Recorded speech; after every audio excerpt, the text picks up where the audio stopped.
So I bought a Korg Volca Modular recently, and like most people, I went through and had a look at all the YouTube videos and see the tutorials and how-tos. Most people who use this seem to do the old West Coast style experimental music, and mood music and all that sort of stuff. Well, I wanted to see if this thing can actually sound like other instruments. And short answer is yes, it can. So I thought I'd just quickly put a video together just to sort of show a couple of basic things, and if people like it, then yeah, maybe I'll do some more. Right, first of all, just so that you can see what's going on, I've got a little mixer, and what I've done is I've actually mixed 4 instruments, all from the Volca Modular. No effects, no anything, just straight on, just to sort of show it can go. So I'll play that and then I'll show you how I did it. So if anyone wants to reproduce it, they can. So let's go.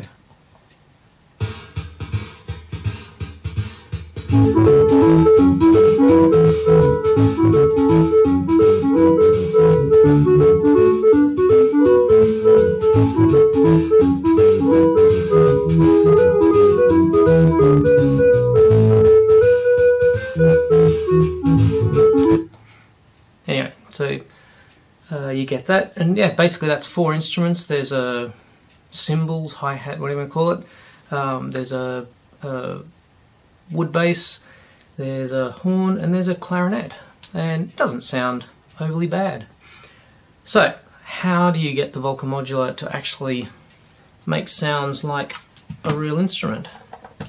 Now, just to let you know, I'm not putting this through any effects or anything. You're actually hearing it through the speakers, so what you hear is what I hear. Okay, so first of all, let's assume that you've already watched all the videos, you know how the thing works, so I won't go through how all the bits work, I'll just go through what to do. So, first of all, I always turn all the knobs all the way to the left, except for the low pass gates, put them to the right. You get the, just make sure it's on the right scale. So there you go, we have just the normal standard triangle wave, pretty boring. So what can we do with that? Okay, first couple, no wires whatsoever. Now the first one I'll show you is actually straight from the Korg manual, I think, and it's an oboe sounding thing. So turn the fold all the way up, we get quite an oboe-ish sounding thing. What you got to do is change the envelope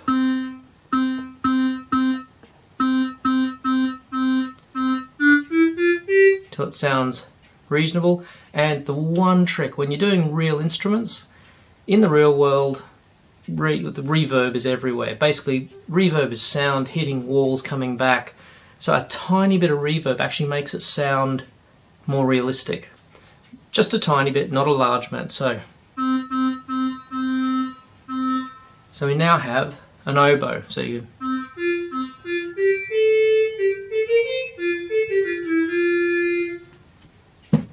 not too bad. Okay, next one. So put everything back to normal. You can actually make quite a good flute sound. Now, the thing about flutes, and to a large degree string instruments, they're very close to sine waves. They're basically just air moving backwards and forwards, or a string. So we go from our triangle wave, and by using the low pass gate, filter it out, you'll hear, there we are. So we've just changed sound. So we went from a triangle harsh wave to a sine wave. Now we'll make the octave up. So that's the sine wave. We now of course want to put a bit of attack and decay, and like most, a little bit of reverb. So let's just see.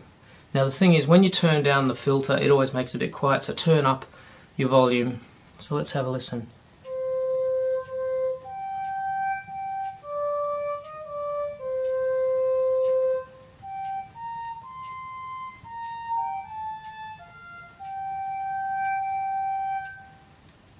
Again, not a bad flute. Now, one thing I will say is when you're playing, half of the trick is to actually play it properly. So when you have all your attack and decay, if you press the notes quickly, you sometimes get a few clicks because the level of the sound doesn't go all the way back. So basically you will let the decay do its thing. So when I press the note, I make sure I lift off between each.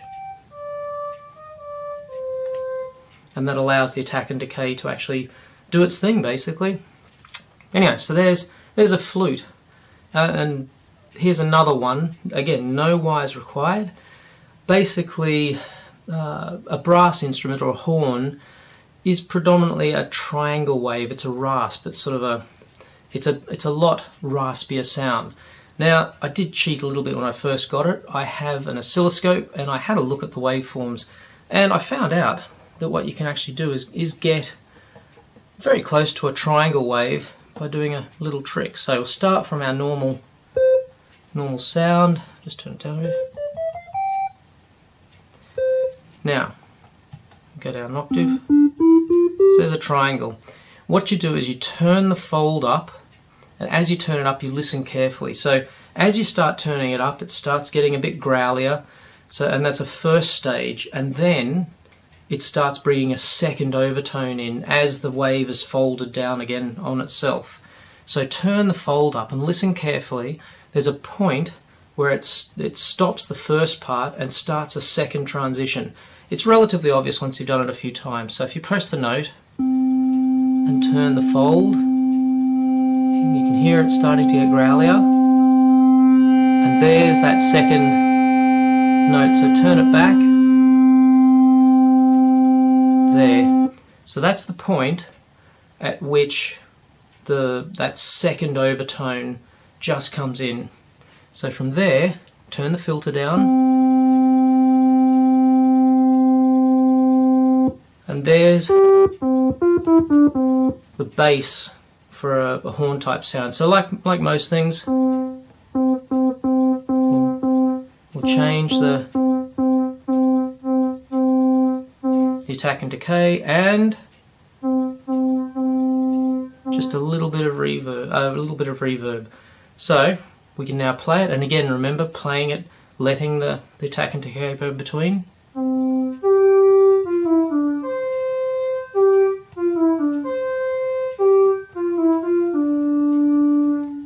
And again, so that we can't be accused of choosing one over the other.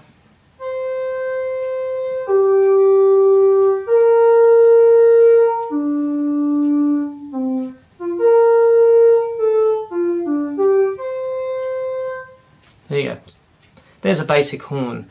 Now you can modify the fold and the filter to get yourself a slightly different sound. So if you put more fold, you can get more of a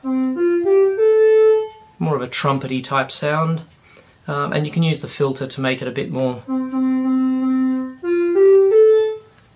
just to change the sound a bit. So yeah, that's just up to your preference. So there's a couple of sounds that have nothing else other than the default routing. So that's all good. But now what else can we do? One thing we can do is use the envelopes to control the fold, so that the sound, it's not like the oboe where it's just all continuously up. We can change it. So for example, the sound might go something like that. So we can use the envelope to do that. Now, one trick I will say is always use the mixer. Don't put it straight in. So if we go into the B and the output from the envelope, and then we push that to the fold from A to B, what we're basically doing is, this is like a volume controller or a mixer. So if we turn it all the way to the left, that's normal sound. If we turn it all the way to the right, there's our oboe. But if you listen carefully,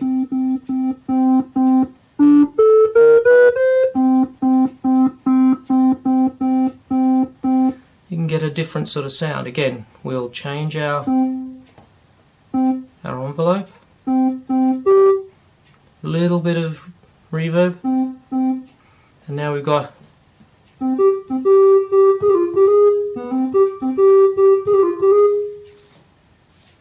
clarinet. Now, of course, you can change the octave. If we go down, so you've got a saxophone, and again, you can change the pitches, you can change the amount, you can change the timing, and that will all change the sound. The other thing you can do is actually put a little bit of fold on from the default. So if you want more of a bassoony type sound,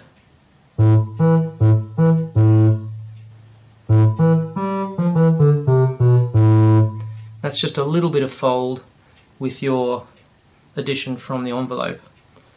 So that's using the envelope. Now the next thing is we can do some sounds that have a beginning, like a punch in the beginning, and then go to the remainder of the sound. One example is like a wood bass, like a double bass. So what happens with a double bass is you get that plucking sound, the initial pluck, and then it runs to the string vibrating.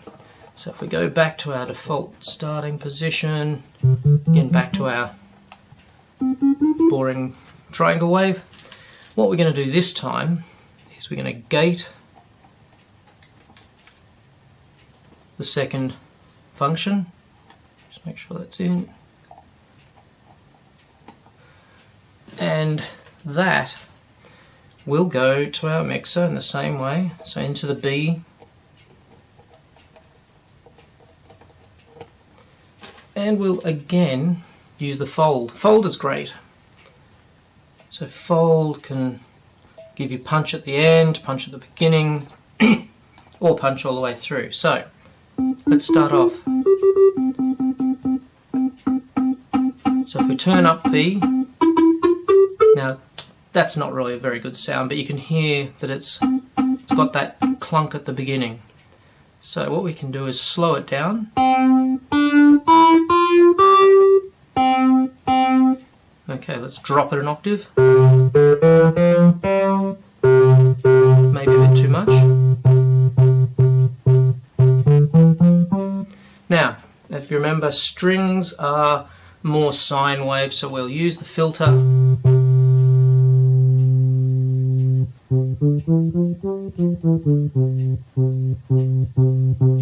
Now just turn it up a bit. That's good, but two things. One, still a bit high. This is where your frequency modulation comes in. Now, if for nothing else, frequency modulation does a couple of things. You can make the normal sound an octave lower or 2 octaves lower. You can add complexity to the sound, or you can actually add just a vibrato. So what we'll do is we'll start turning it up, and you'll hear it starting, ooh, funny sound. We'll now tune it to 1 octave below. And lo and behold, we've got an octave lower. So if I turn down the mod, turn it up,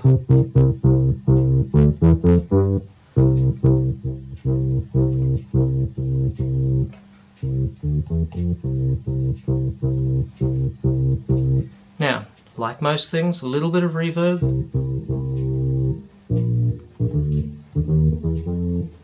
Okay, but one thing we're missing, we haven't touched the envelope yet, so let's give it a bit of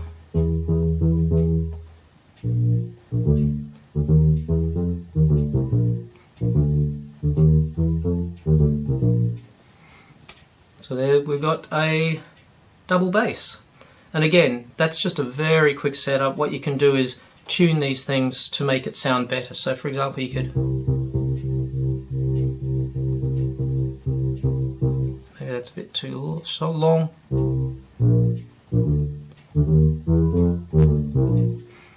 Okay, so there is a double bass.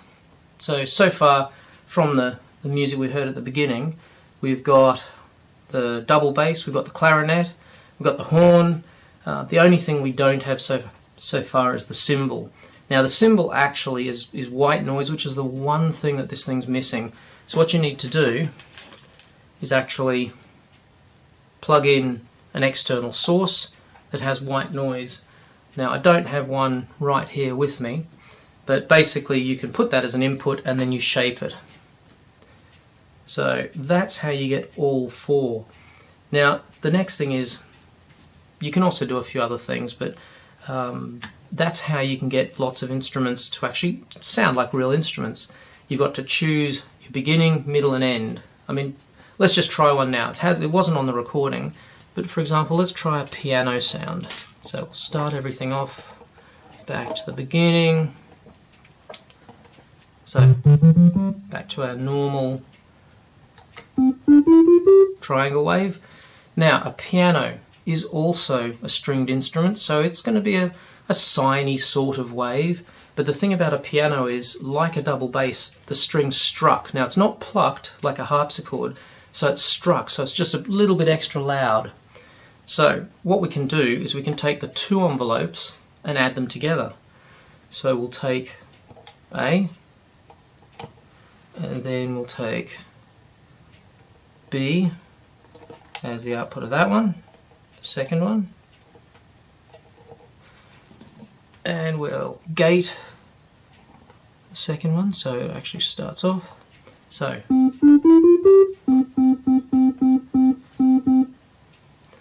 and of course nothing will happen unless we actually put, so that's the volume. We'll do A plus B.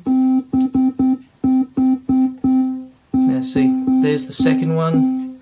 So for example, your normal attack and decay, and then you've got the second one. So so if you can hear, there's an initial blast of noise, see, normal.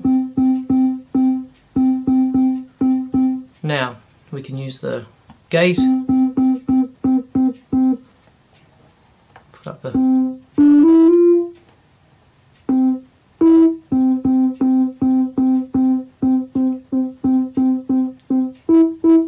okay, so a bit longer.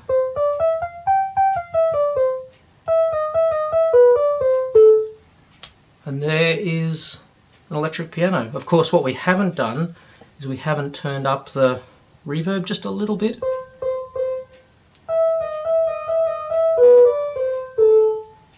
Well,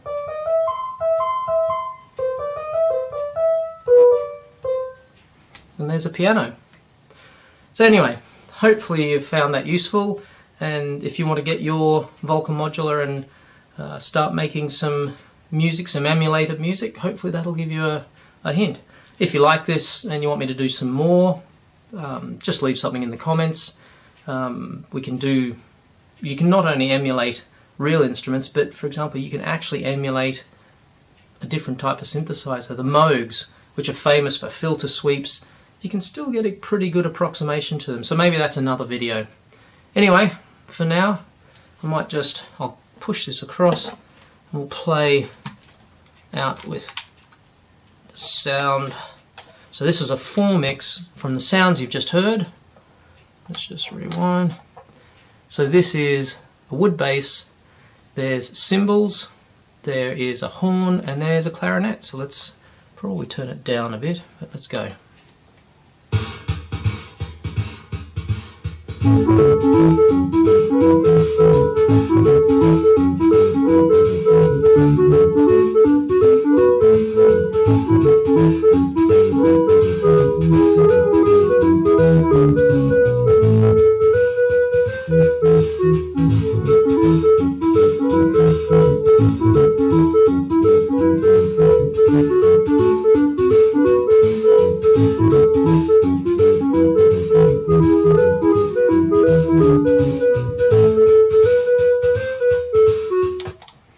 There you go. Okay, so if you want some more videos, let me know. Other than that, enjoy your Volca Modulars. Okay, goodbye.